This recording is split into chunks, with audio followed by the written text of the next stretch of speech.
Hello, ladies and gentlemen.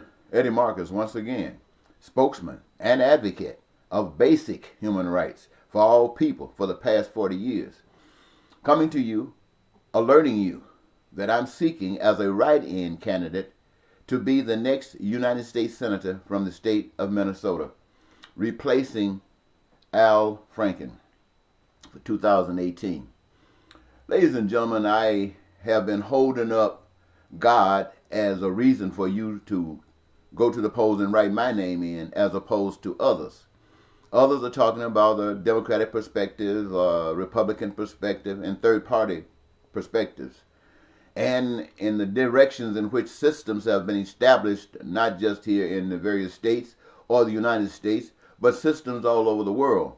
The thing that God talks about, the things that people who have studied about God talks about, which is peace, prosperity, and joy, which is good times and dreams coming true for people, absent lies and cheating and stealing, absent poverty, crimes and violence and jails and prisons and terrorism and wars, absent all these things that would just establish peace and prosperity, not for white people only, but for all people, not for males only, but for all people, not for just women only, but for all people, not for just Americans only, but for all people. Now, this is what God is about.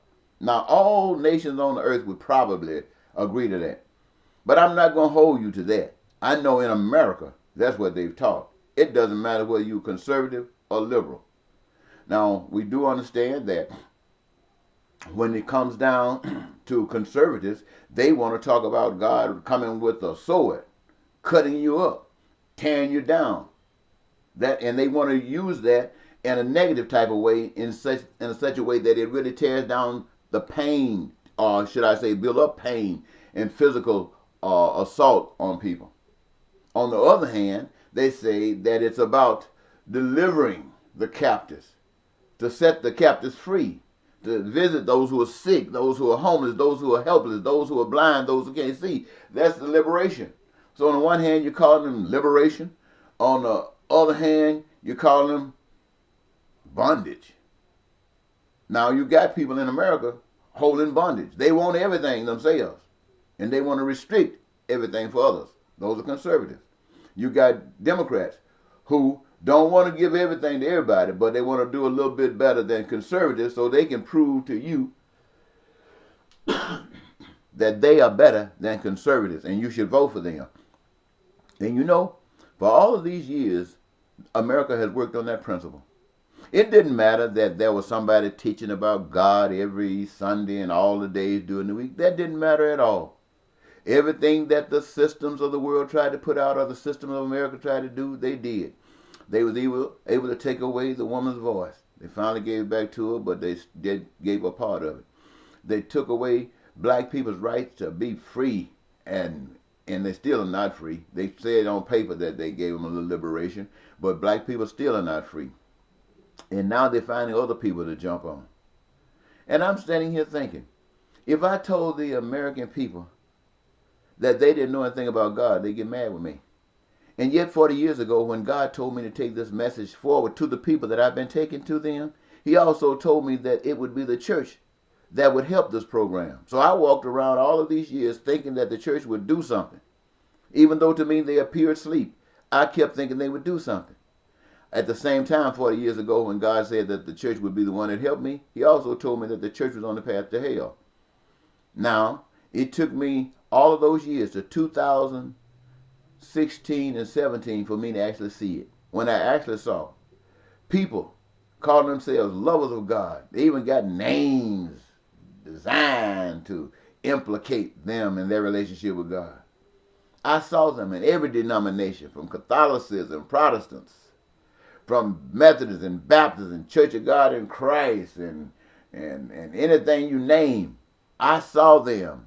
I watched them on TV. I saw them, some in person, going to the polls to vote for one candidate or another, both established as evil and no count people, but went to the polls to be voted for by people who said they were less evil than the other. And this is when it was confirmed to me that the American people, the church people, were on the path to hell. So when I stand before you, ladies and gentlemen, and tell you that you're on the path to hell, I'm just being factual. You proved that. God proved it to me. Doesn't mean that you don't love God. Just mean you don't know God. And the evidence that you don't know God is watch you. You got these big churches out there who are buying planes and private planes and more than one plane for its hierarchy to fly all over the country and meet with other convention elders and talk about how wonderful God is to them and how all of the things that they pray to God for, they tell you about it and you give it to them. And they turn around and tell you to pray to God for God to give you something. And then they got guys like Osteen on the other hand telling you, don't worry, today, just be still. Be still and wait. Today just might be the day that God has given for your day to change. Be still, he says. And every day, I don't care what man comes up with, one thing he doesn't come up with is be still. He comes up, get busy, take care of business, take care of business. The church is telling you afterlife. You got people saying, be still. Maybe God's going to do something for you. God is going to miraculously do something for you. Ladies and gentlemen, God does things miraculously for people, but not for everybody. God selects people out of the congregation, out of the audience, out of the society. What measure he used, I have no idea. But he does it. And that person has the evidence of God's existence. But that doesn't transform all of you. That person that has the evidence has been given authority. That evidence is that authority to stand up and represent God. Not waiting for God to look at everybody down on it, just start throwing out miracles, throwing out miracles, throwing out miracles, throwing out miracles. What the devil do you think God is? A devil? No. He said the church would be the instrument whereby the society changed.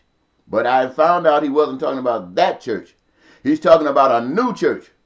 A church who loves God to the extent that they would not be living in a society where poverty exists. They will expose what creates the poverty and they will show what would give prosperity. And the people would choose it and experience prosperity, or they will go against it and have crime and poverty and violence while some people are doing good.